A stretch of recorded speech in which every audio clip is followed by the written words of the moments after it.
Hello YouTube fans, here again. And I figure why not, do this one. Starring my mate Taki Tan. That's right, my mate Taki Tan in Peace Story 2. That's right, Peace Story 2. Now after the success of the original Peace Story, Taki Tan decided, what the fuck, let's do a sequel. That's been Peace Story 2. Roughly the same budget and a lot more of a bigger hit, and was very popular in 1988, which then goes in my 80s marathon. So it starts off, it's all bits and bobs from the first one, memory lane and all that stuff. And then you get a date opening. You got Taki Tan getting a bollocking for what he did in number one and so on.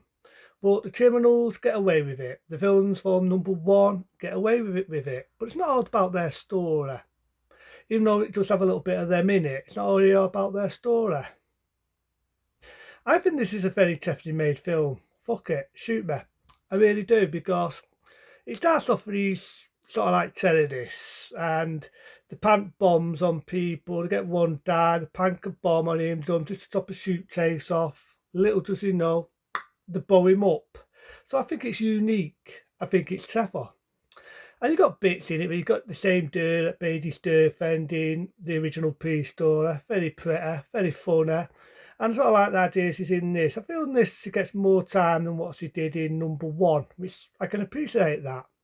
And again, being Taki Tan, you've got a lot of the typical Taki Tan humour, a lot of humour in it, a lot of comedy thrown in it. It's not just action, but it is action. Let's not forget a iconic scene where he's on a bus. He's on a bus, right, and he's running across this bus. I mentioned this in the first one. He's running across a bus. He jumps to one side, gets on the other, and then jumps through a window. And I do believe that Taki Tan, just like in number one, did his own stunts. Again, there's a lot of outtakes in the ending of the film. There's a scene in it where I think Taki Tan gets caught by the baddies, right? He gets caught, I can't remember the fucking words, right? And he's getting tortured. They're throwing these fire bombs on him. And I do believe there was, in real life, there was real fire bombs, which actually did accidentally burn him and almost burn his knickknacks.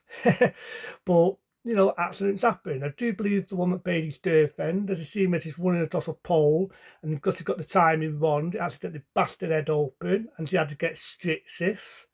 Really looks painful. So there definitely was a lot of cock-ups when they did Peace Story 2.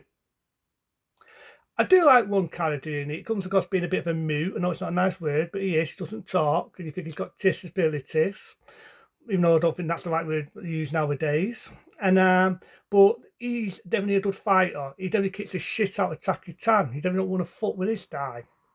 He goes, nope, nope, nope, nope. But I do love the bit where the talks in Taki Tan. I still don't laugh, but it's just the acting. It's so overhacked and so funny, the acting. It's funny. And I do love the way that Taki Tan outsmarts himself. There's a bit in it where he's got this thing on his neck and he's got like a bomb on it. And if he tries to take it off in any way, he bowls up. If he tries to cut it in any way, bowls up. But I do love the way he outdoes it. He gets under this dark tunnel, which knocks the signal off, giving him time to cut both of the fucking wires that are on his neck. And he outsmarts the villains. He gets his dough, gets out of dodge, building bowls up. Happy fucking ending. Happy ending. I love Peace Story 2. I've got no faults with Peace Story 2. If I loved the original one, what came out in 85, I love this one more. I think it was ballsy. And it's like I say, it's just a damn shame they don't make films like Peace Story 2 anymore. It's a damn shame. Shoot me, it's a damn shame. When you see Taki Tan doing his own stunts, jumping on one bus, jumping onto the other, jumping through a fucking window, going through pipes, jumping through explosions, real fucking explosions, Taki Tan doing Jake stunts. Let's not forget there's a scene where he jumps across a car, right, getting tongue-tied here. Jumps across a car, you got these people down the whack fucking metal bars on him, and Taki Tan dumps out with dodge, outsmarts them, twats the fucker, rightly so. And I love it. I love Peace Story 2. Love it. What else can I say about Peace Story 2? Yes, the dubbing's not all that great. And the acting is a bit naff in parts. And there are bits I feel the humour wasn't really that much needed. But, you know, that's one thing I love about Taki Tan. He does his own stunts. He's ballsy. He's got a lot of edge to it. The fight scenes are very well coordinated. Big word for me. And I love the bits where he's hitting the bars and he's swatting them here and he's swatting them there and he fucking outsmarts them. I just think the film has got a good edge to it.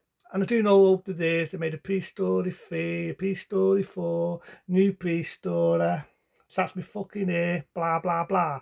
But in my eyes, this was a good one. Didn't know whether it needed the third, the fifth, the sixth. I think it was just trying to make a fan size out of it. But I don't like this. That's like I say, he does his own stunts. I love the bits where he comes through a car. I love the bit where he fucking swats the fuckers. I just like the fact that it's a different story in it. You know what I mean? There are bits which also the original one. You've got the idea that Di from the original one's dying. He's got some illness. And I just love the bit where he swats this fucking fella. And I do remember this is the one where he's running and this big truck is fucking chasing him and he jumps through the fucking window and he smashes through this window. And again, a little bit of a cock up there. He knocks the light out when he did that scene. But that's what I like about Peace Story 2. There's no fault, so what am I going to give it? Out of points. What am I going to give it? Fuck it. A 10-star rating. I've got no faults with Peace Story 2. In fact, just bear with me. Bear with me. Where was I? Yep, Peace Story 2. Here it is. My mate Jackie Chan. This is the Jackie Chan I miss. I miss the Jackie Chan when he was in his heyday. He was fucking tough. He had great humour. He had a presence in that era. Jackie Chan, in my eyes, had a presence. So what about the features? Fuck it, why not? So you got a lot of features in it. I'll give it its due. Outtakes, there's the original trailer, there's featurettes. I don't love these DVD connections. That's the bit where he gets the bomb and he gets out of Dodge and he rips it from his appearance and he rips the bomb off. I love the way he outsmarts that. I don't love the way Jackie Chan looks there, you know what I mean? It's like dud, and I feel he does a good performance in this. Again, done by Golden Harvest. This was a date era of Jackie Chan's career. And this is the film I like, and fuck it, I'll do it again. A 10-star rating, but into them people, be smart, be safe. I'll do some more movies and more movie reviews on the way. And if you like what you see, press that Matic button, give me a nice Matic sub or a thumbs up. But into them, I'll probably do some more 80s marathon and think of things to talk about on the way. Into them, be smart, be safe. See you later.